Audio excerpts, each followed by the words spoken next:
नमस्कार दोस्तों, मैं हूं संचिता भट्टाचार्य। आज हमारे पास एक बहुत ही दिलचस्प विषय है जो इंडो इस्लामिक आर्किटेक्चर है।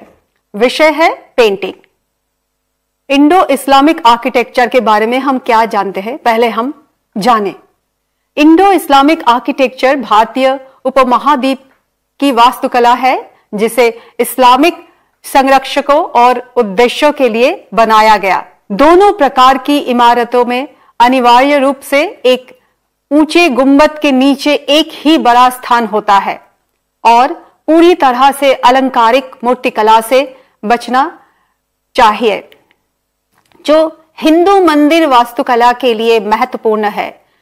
8वीं शताब्दी ईस्वी के दौरान तुर्की, अरब और मंगोलियाई संस्कृतियों ने भारत की मुख्य सांस्कृतिक धारा में आक्रमण करना शुरू कर दिया था। जब वे विदेशी सांस्कृतिक लोग मध्ययुगीन काल के दौरान भारत में रहने लगे तो उन्होंने अपने वास्तुशिल्प चमत्कारों यानी मस्जिदों, महलों, मकबरों और किलों के निर्माण के लिए स्थानीय हिंदू राजमिस्त्री को नियुक्त किया। ये इस कारण से है कि हम विभिन्न का मिश्रण देखते हैं। तो चलो जानते हैं मध्यकालीन भारत के इन स्थापत्य कार्य में सांस्कृतिक प्रभाव, cultural influences in these architectural works of medieval India. अर्धगोलाकार गुंबदों के एक नई भारतीय शैली का अर्थ है शंक्वाकार खनिक, जो पहले बौद्ध या हिंदू देवताओं के मंदिर में उपयोग किए जाते थे। स्तंभों के गिलहरी रूप खनिकों के बिना मस्जिदें, छोटे धनुषाकार स्तंभ सांस्कृतिक शैली के मिश्रण के कुछ अन्य उदाहरण है।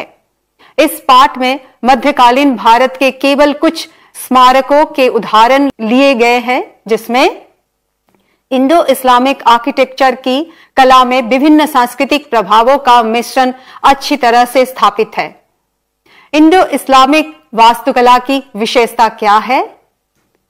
इंडो इस्लामिक आर्किटेक्चर मुख्य रूप से इस्लामिक संरक्षकों और उद्देश्यों के लिए इस्लामिक शासकों द्वारा आकार में भारतीय उपमहाद्वीप का संरचनात्मक डिजाइन है। इंडो इस्लामिक वास्तुकला की सबसे महत्वपूर्ण विशेषताओं में इसके चारों ओर विशाल गुंबद और स्तंभ, बड़े खुले यार्ड और महान मीनारे शामिल है। इंडो इस्लामिक आर्किटेक्चर भारतीय उपमहाद्वीप की वास्तुकला है जिसे इस्लामिक संरक्षकों और उद्देश्य के लिए बनाया गया था। सिंध में प्रारंभिक अरब उपस्थिति के बावजूद घुरिद वंश के राजधानी के रूप में दिल्ली की स्थापना के साथ भारत इस्लामी वास्तुकला का विकास शुरू हुआ। भारतीय उपमहाद्वीप की इस्लामी वास्तुकला, जिसे इंडो इस्लामिक वास्तुकला भी कहा जाता है, फारसी और तुर्की वास्तुकला से अत्यधिक प्रभावित थी। दिल्ली सल्तनत की स्थापना के बाद भारत में तुर्की वास्तुकला के प्रभाव देखा जाने लगा और यह तुगलक वंश के युग में अपने उच्चतम बिंदु पर पहुंच गया। भारतीय उपमहाद्वीप की इस्लामी वास्तुकला, जिसे इंडो इस्लामिक वास्तुकला भी कहा जाता है, फारसी और तुर्की वास्तुकला से अत्यधिक प्रभावित थी। ये हमने आपसे बात भी किया था, पहले आपको बोला भी था। लेकिन दिल्ली सल्तनत के स्थापना के बाद भारत में तुर्की वास्तुकला का प्रभाव देखा जाने लगा और यह तुगलक वंश के युग में अपने उच्चतम बिंदु पर पहुंच गया। तुर्की वास्तुकला का उभार वाला पहलू व्यापक पैमाने पर मेहराब और गुंबद के डिजाइन का एक संयोजन है। यह न केवल एक आश्चर्यजनक रूप देता है बल्कि गुंबद एक मनभावन क्षितिज दृश्य प्रदान करता है। मेहराब और गुंबद को मजबूत सीमेंट की जरूरत थी और तुर्की ने अपनी इमारतों में अच्छी गुणवत्ता वाले हल्की मोटर का इस्तेमाल किया। बेहतर सामग्री और मोटर के साथ वास्तुकला का यह रूप भारत के उत्तरी भाग में लोकप्रिय हो गया। सजावट के लिए तुर्क ज्यादातर फूलों और शिलालेख और कुरान के सुलेख ग्रंथों को पसंद करते थे, जो मानव या जानवरों के आंकड़ों के बजाय बहुत ही कलात्मक तरीके से जुड़े हुए थे। मोटर के अलावा तुर्की द्वारा निर्माण में लाल बलुआ पत्थर, पीले बलुआ पत्थर और संगमरमर का व्यापक रूप से उपयोग किया गया था। हालांकि भारत में लाल पत्थर महंगे थे और आसानी से उपलब्ध नहीं थे, इसीलिए वास्तुकारों ने ग्रेस्टन को प्राथमिकता दी, क्योंकि ये आसानी से उपलब्ध और सस्ता भी था। ये है कुतुब मीनार। बनाने का प्लानिंग किनका था? कुतुबुद्दीन ऐबक। कुतुबुद्दीन ऐबक ने बनाए थे, इसीलिए उस मीनार का नाम था कुतुब मीनार। ये कुतुबुद्दीन ऐबक का फोटो है। तो हम जानते हैं कुतुबुद्दीन ऐबक के बारे में, फिर हम कुतुब मीनार के बारे में भी हम जानेंगे। तो कुतुबुद्दीन ऐबक, गुलाम वंश के पहले शासक कुतुबुद्दीन ऐबक ने सबसे पहले इस मीनार को विजय के प्रतीक के रूप में बनवाना शुरू किया, लेकिन बाद में उन्होंने इसे अपने दिल्ली गुरु सूफी संत बख्तियार काकी को एक उपहार के रूप में प्रयोजित किया था। इस मीनार को कुतुब मीनार के नाम से जाना जाता है। यह मीनार वास्तुकला की इंडो तुर्की शैली का एक अच्छा उदाहरण है। पत्थरों पर उकेरे गई प्रत्येक कहानी पर इसकी साहसपूर्वक बालकनियां ज्यादातर कुरान से शिलालेख और समाट की उपाधियां है। इसमें जो लिखा है ज्यादातर कुरान से शिलालेख लिया है और समाट की उपाधियां है। और रस्सी से चलने वाली सीढ़ियां इसकी विशेषताएं है। इसके अंदर जो सीढ़ी है वो सर्पिली टाइप का सीढ़ी है। सर्पिली टाइप क्यों बोलते हैं? सांप कभी ऐसे सीधा नहीं जाते, सब ऐसी जाते, तो ऐसी इस तरह से वहां पे सीढ़ी भी उस तरह से है। यह भारत की सबसे ऊंची मीनार है, जिसकी ऊंचाई 71.3 मीटर है। कुतुब मीनार के निर्माण में लाल और सफेद बलुआ पत्थर का प्रयोग किया गया। इसके ऊपरी तल पर संगमरमर के पत्थरों का भी प्रयोग किया गया था। मतलब ये जो इतना ऊपर तक था, इतना ऊपर में संगमरमर का पत्थर उठा के, मतलब खूबसूरती की कहीं कोई कमी नहीं रखा, वो पत्थर उठा के वहां पे लगाया था। कितनी सुंदर तरीके से ये इमारत को बनाए थे। इसके निर्माण कार्यों को मजबूत करने के लिए मोटर के रूप में प्लास्टर चुने का मिश्रण का उपयोग किया गया था, जिसकी वजह से आज भी ये मीनार एज इट इज वहीं पे है। कहीं पे कुछ भी थोड़ा सा हवा और बारिश, इतनी हवा बारिश की वजह से हो सकता है कि जो मीनार की बाहरी दीवार पे कुछ थोड़ा बहुत चेंजेस आया होगा। अदरवाइज ये जो मीनार है अभी भी ऐसा ही है, जो हम सोच सकते, हम देख सकते, इतनी दूर से भी हम जाके देखते, इतने सालों पुराने हैं, हम जब जाके देखते हैं तो भी हम यही देखते हैं कि किस तरह से ये कुतुब मीनार में जो अभी भी इसमें जो आर्किटेक्चर है वो उतना ही खूबसूरत तरीके से है, जितना हम अंदर से जब हम देखते हैं इसको, इन मीनार को, तो हम यही देखते हैं कि मीनार में जब ये आर्किटेक्चर अभी भी उतना ही मजबूत और उतना ही खूबसूरत, उतना ही इसकी सुंदरता को लेके चल रहे जितना पहले वो था। तो इस तरह से कुतुब मीनार को हम जितने पुराने भी हो, लेकिन हम पुराने कुतुब मीनार को हम उसी तरह से हमें समझ में आ रहा है कि कुतुब मीनार इतना ही सुंदर तरीके से है, इतनी ब्यूटी अभी भी बरकरार है। बाद में राजा इल्तुतमिश ने दूसरी, तीसरी और चौथी कहानियों को पूरा करवाया, लेकिन अंत में 5वीं मंजिल का निर्माण तुगलक वंश के सम्राट फिरोज शाह तुगलक द्वारा किया गया था।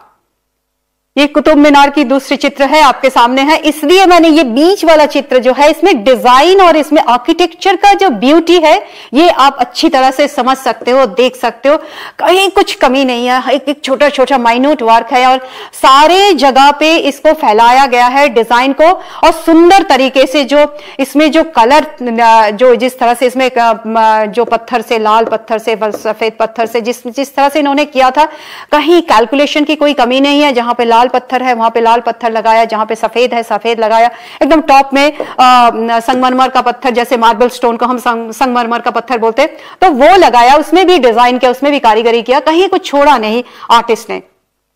तो ये कुतुब मीनार का बीच वाला जो पहले मंजिल के वहां पे जो जहां पे डिजाइन भरपूर बनाए थे, ये डिजाइन के लिए ये चित्र आप बहुत अच्छी तरह से देखोगे तो आपको समझ जाएंगे कि कितना खूबसूरत तरीके से आर्टिस्ट ने बनाए थे।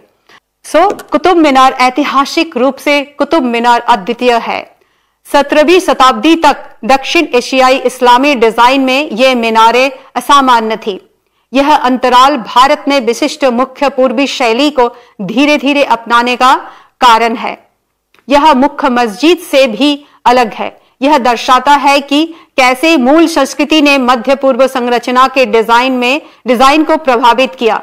कुतुब मीनार हिंदू मुस्लिम परंपराओं के संश्लेषण का सबसे अच्छा उदाहरण है। मीनार का निर्माण उर्दू मजदूरों और शिल्पकारों द्वारा किया गया था, लेकिन मुस्लिम वास्तुकारों द्वारा इसकी देखरेख की जाती थी।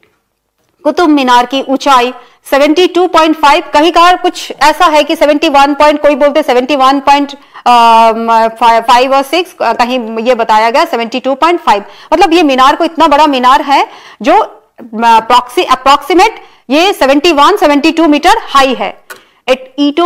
ईटों से बनी दुनिया की सबसे ऊंची मीनार बताती है। इसका आधार व्यास 14.3 मीटर, दैट मीन्स 47 फीट है, जो शिखर के शीर्ष पर 2.7 मीटर यानी 9 फीट तक कम हो जाता था। इसमें 379 सर्पिले सीढ़ियां हैं।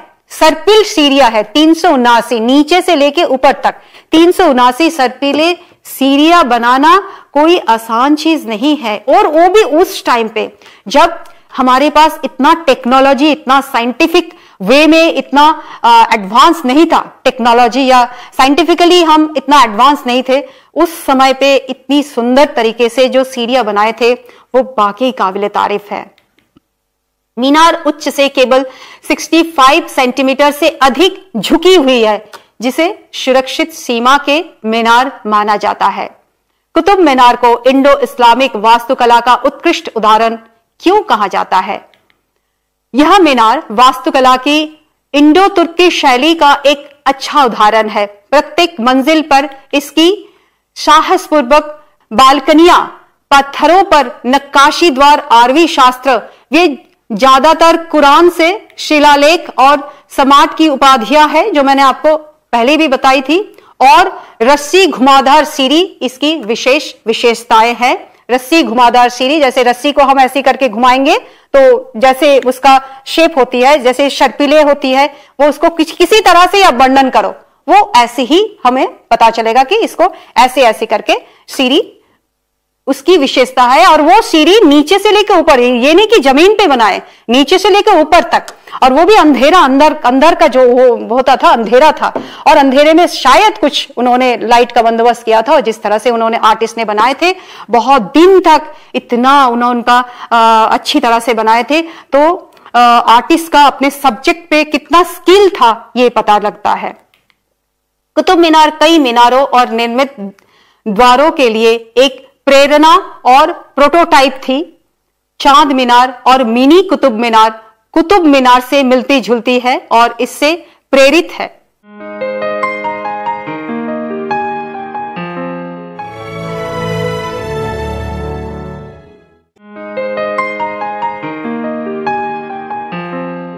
Welcome planner.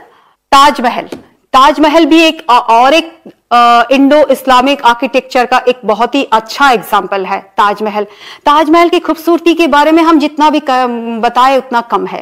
ताजमहल को आप जितना दूर से देखो, पास से देखो, साइड से देखो, पीछे से देखो, हर तरह से इसकी खूबसूरती बढ़ती रहती है। मतलब खूबसूरती का वर्णन करना हमारे लिए शायद नहीं है, इतनी खूबसूरत तरीके से ताजमहल को बनाया गया था। और ये ताजमहल की जो 4 स्तंभ है, 4 स्तंभों में भी आप अगर माइन्यूटली कभी देखा होगा, शायद या फोटो में भी देख लेना, उस खंबे को भी नहीं छोड़ा था आर्टिस्ट ने। कितनी सुंदर तरीके से ये इसमें डिजाइन किया था, आर्किटेक्चर किया था। इसमें खुदाई का काम है, ये इसमें पेंटिंग सिर्फ कलर पेंटिंग नहीं है, इसमें खुदाई का काम है। जो खंबे है, खंबे को भी सामने से अगर अच्छी तरह से देखोगे तो खंबे में भी बहुत ही सुंदर तरीके से, बहुत कैलकुलेशन करके, नाप करके, कहीं कुछ भी छोटे बड़े एक डिजाइन नहीं हुआ, सारी चीजें बहुत बैलेंसिंग वे में डिजाइन करके इस खंबे को भी बहुत सुंदर तरीके से बनाए थे, नीचे से लेके ऊपर तक। अब आती है बीच में जो ताजमहल, ताजमहल का बीच में जो है, बीच का जो हिस्सा है उसमें जाली जाली करके जो डिजाइन उन्होंने बनाए थे, और सिर्फ अंदर की जो डिजाइन है, बाहर की दीवार और अंदर की दीवार कहीं पे भी किसी तरह से नहीं छोड़ा गया। और जो ऊपर का जो एक जो गुंबद है, गुंबद में भी कितनी सारे लाइन बना के कितनी सारे डिजाइन किया था उन्होंने, बहुत सारे डिजाइन किया था नीचे से लेकर ऊपर तक, बहुत ही अच्छी तरह से। अगर आप देखोगे तो ताजमहल को देखने के लिए आप चाहे वो बहुत सारे सनलाइट में भी देखो या चांदनी रात में देखो, ये तो इसकी खूबसूरती कहीं भी किसी तरह से कम नहीं होती है। और दूसरी बात है, अगर हम इस ताजमहल को सामने से जाके, एकदम सामने से जाके जब हम इसको देखेंगे तब हम और भी आश्चर्य हो जाते हैं कि कैसे बनाए थे आर्टिस्ट ने। क्योंकि संगमरमर के पत्थर में डिजाइन बनाना, क्योंकि एक पत्थर को थोड़ा सा खोदने से ही वो टुकड़ा हो जाती है, उन्होंने किस तरह से, कौन सी टूल से ये डिजाइन किया था और उसमें पेंटिंग भी किया था। क्योंकि नॉर्मली हम ये कहते हैं कि पेंटिंग करने से कोई भी कलर संगमरमर की पत्थर में आप लगा के देखो, वो जब तक नहीं सूखता है तब तक उसके आसपास में आप नहीं कर सकते हो, क्योंकि ये थोड़ा सा स्लिपरी होते हैं।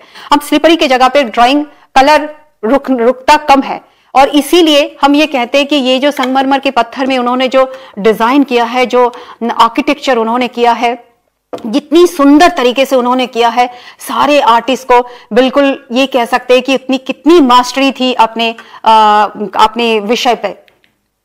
तो ताजमहल के बारे में हम जानते हैं, the Taj Mahal is itself one of the biggest example of Indo-Islamic architecture in India. It was commissioned in 17th century by Mughal ruler Shah Jahan in memory of his beloved wives as a symbol of love. The magnificent monument is one of the 7 wonders of the world, made up of white marble decorated with calligraphic verses from the Quran, considered the best example of Mughal architecture. Mughal Emperor Shah Jahan is a well-known figure until today for its building construction activities, especially for Taj Mahal. He got Taj Mahal constructed as a memorial for his beloved wife Mumtaz Mahal. In his building there are 2 tombs, one of his wife Mumtaz and the other of his own. In fact, such memorial building constructed over the tombs are called maqbaras. Construction of Taj Mahal is a fine blend of Indian and foreign styles of architectural art. See, this is a Taj Mahal. Taj Mahal picture.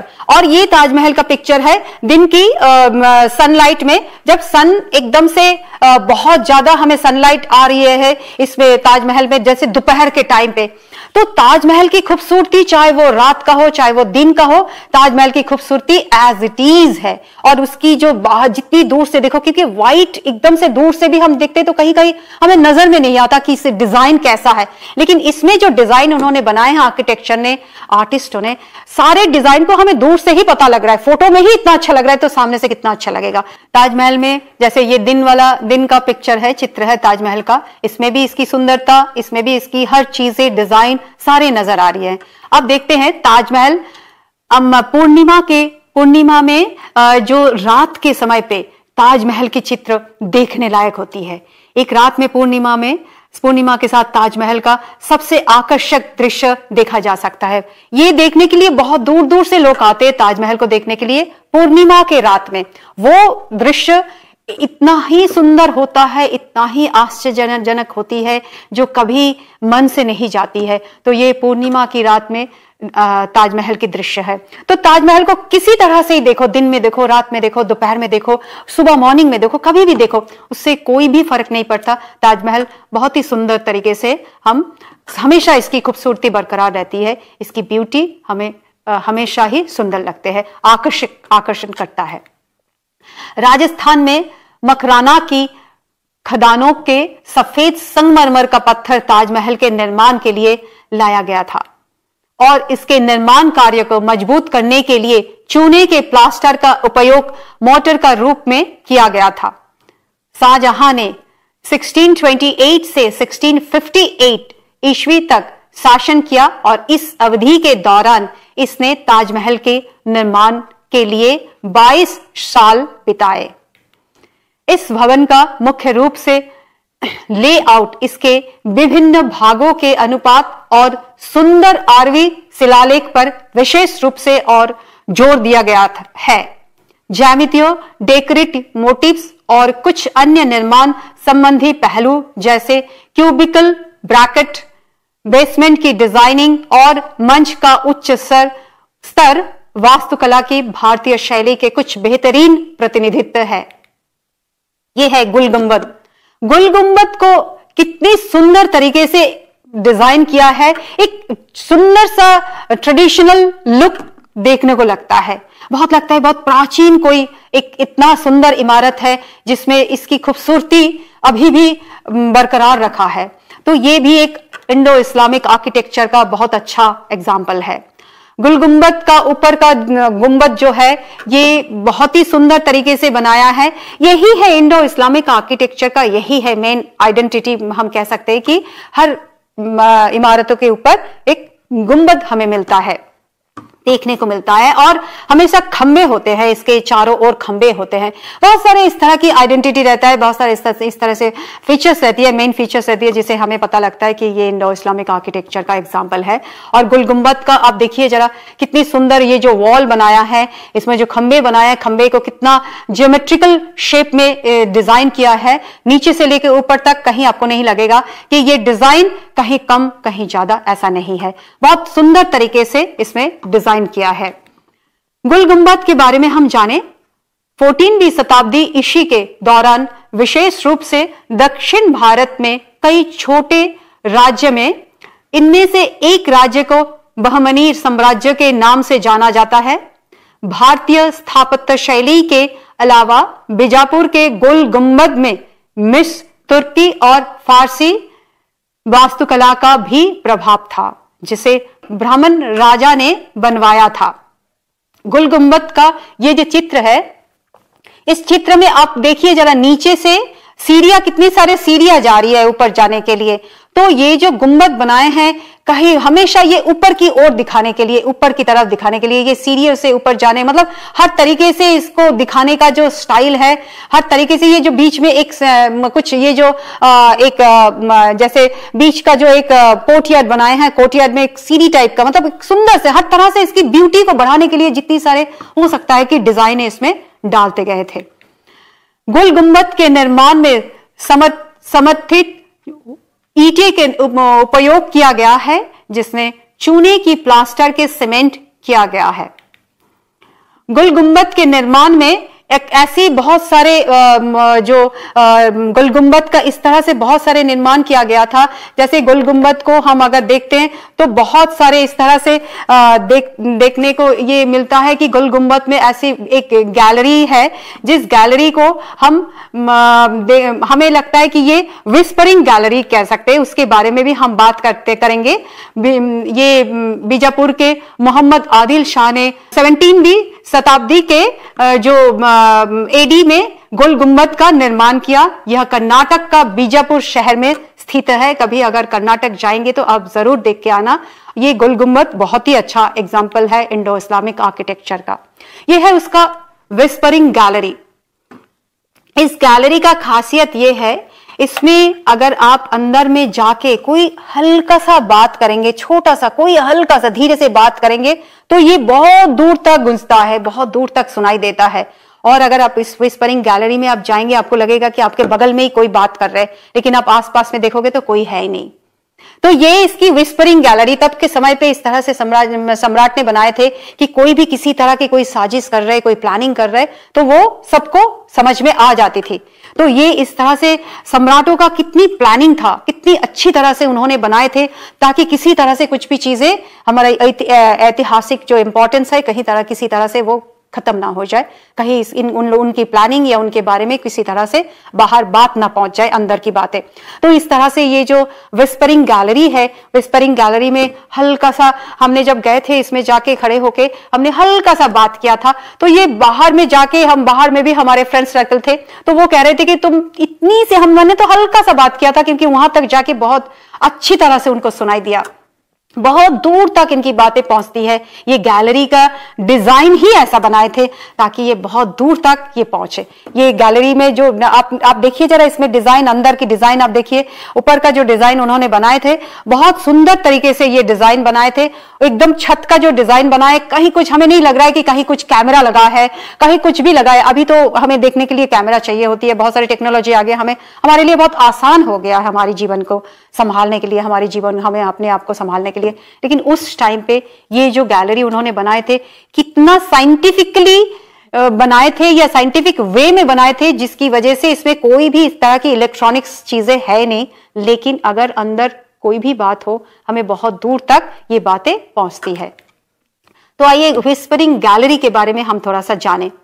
मकबरे की ठीक नीचे गोलाकार आकार की gallery प्रसिद्ध और प्रतिष्ठित विस्परिंग गैलरी है। यह एक वैज्ञानिक आश्चर्य है, अवश्य आश्चर्य है, क्योंकि हमें कुछ पता ही नहीं है, इसमें कोई भी इलेक्ट्रॉनिक्स गुट नहीं है, या यहाँ पे कोई भी कैमरा या कुछ भी नहीं है जो कि यहाँ की बातें बाहर तक पहुंचाएंगे, जो हमने आपको बताए थे।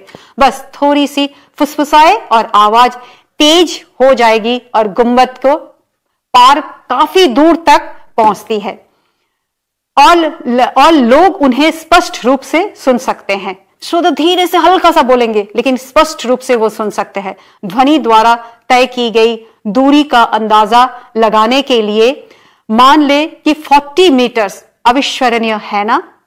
आप जो भी आवाज करते हैं वह कम से कम 7-8 बार गूंज के माध्यम से वापस आती है। 7-8 बार एक बातें को, मतलब कितनी बार इको होती है, कितने सारे इसमें डिजाइन है, कितने सारे इसमें आर्किटेक्चर है, कितने सारे इसमें वो उन्होंने जिस तरह से आर्कियोलॉजी जो आर्टिस्ट ने बनाए थे, कितने सारे इसमें कैलकुलेशन करके बनाए थे कि 7-8 बार एक बात को 7-8 बार सुनाई देता था कि स्पष्ट रूप से पता लग जाए कि क्या बात चल रही है। तो ये गुलगुंबद का ये चित्र है, पूरे सामने से लेके पीछे तक बहुत ही सुंदर तरीके से गुलगुंबद का चित्र। आप कभी भी बीजापुर जाओगे आप जरूर देखना गुलगुंबद के चित्र।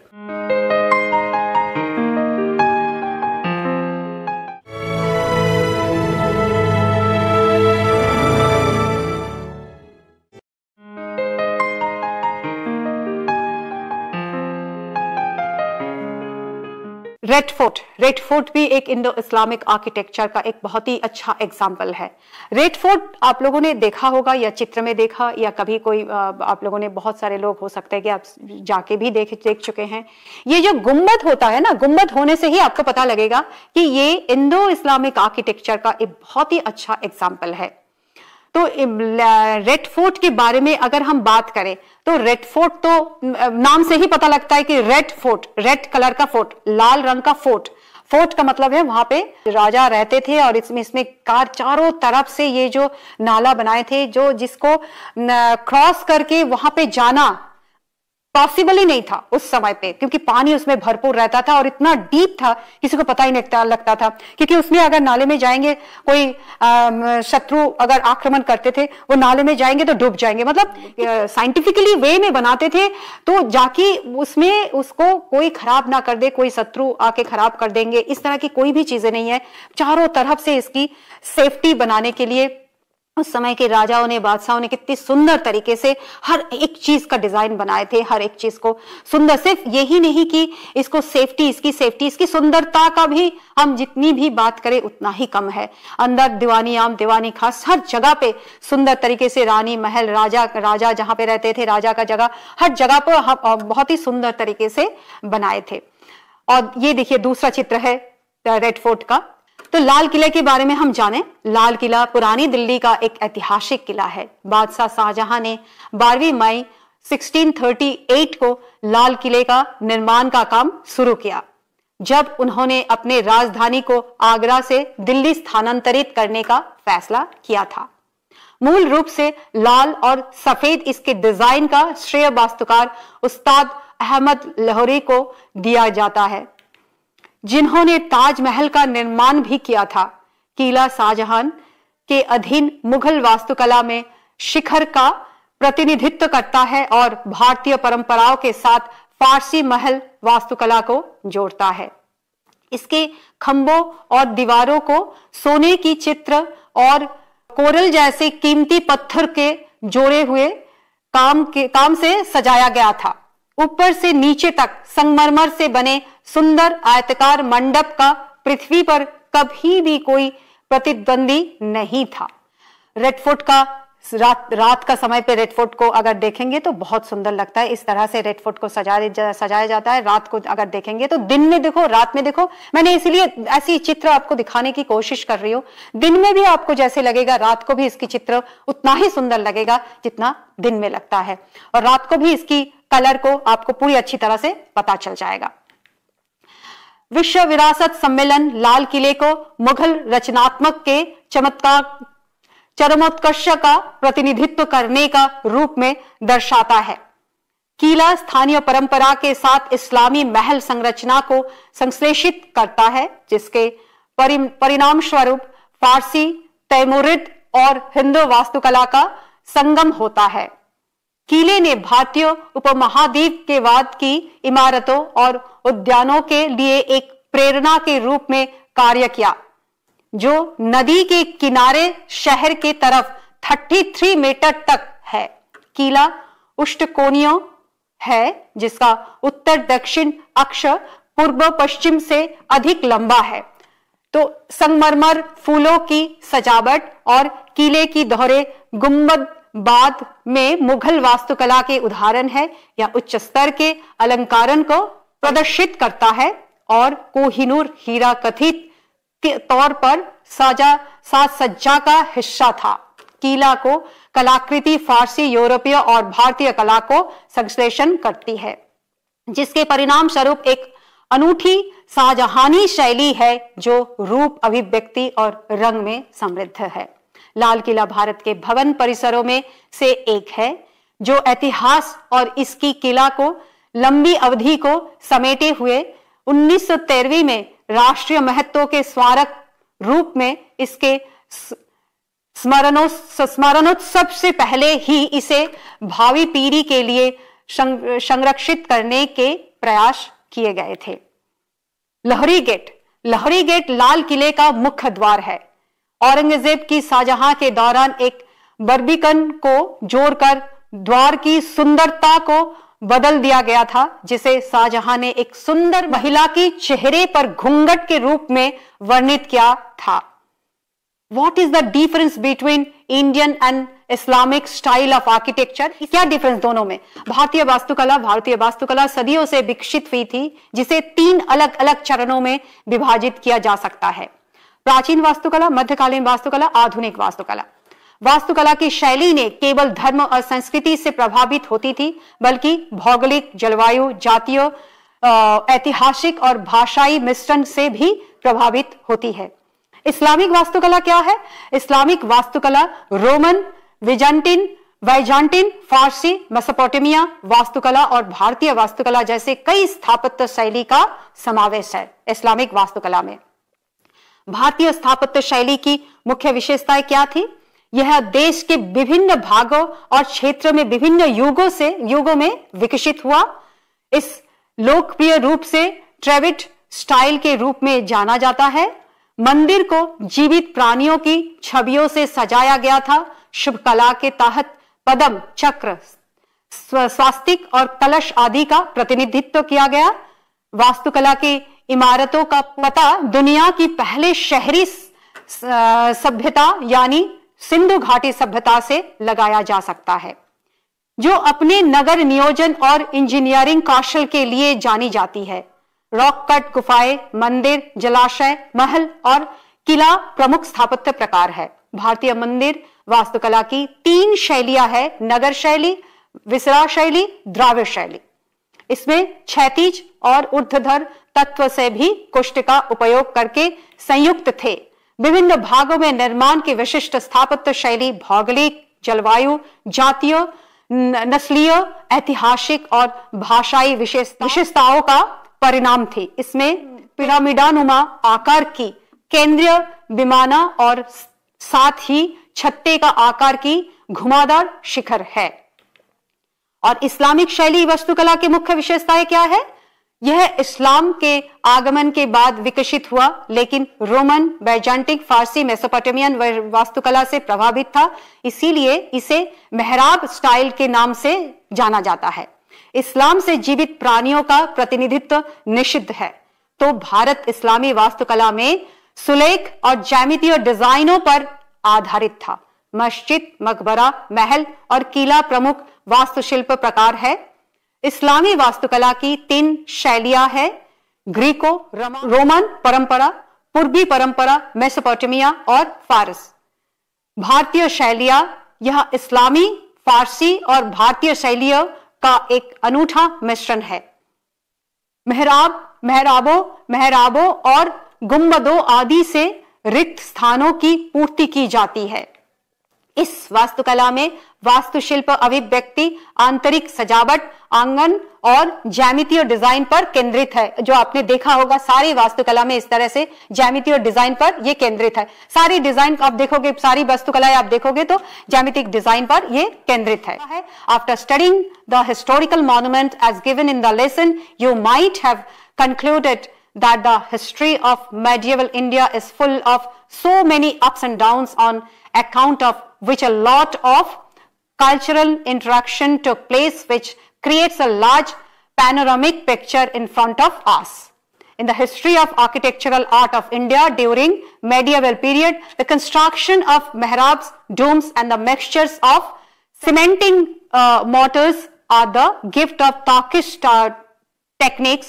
We can simultaneously very well see the swastika symbol, bell-shaped forms, lotus carving and kalash Ardhan pottery used as decorative motifs, which are purely Indian, and their style or form gifted to the Indo-Islamic architecture. Many tombs, mihrabs and maqbaras were constructed and their surroundings were developed into beautiful decorative parks, gardens, but special attention was laid on the strength of the building during construction time.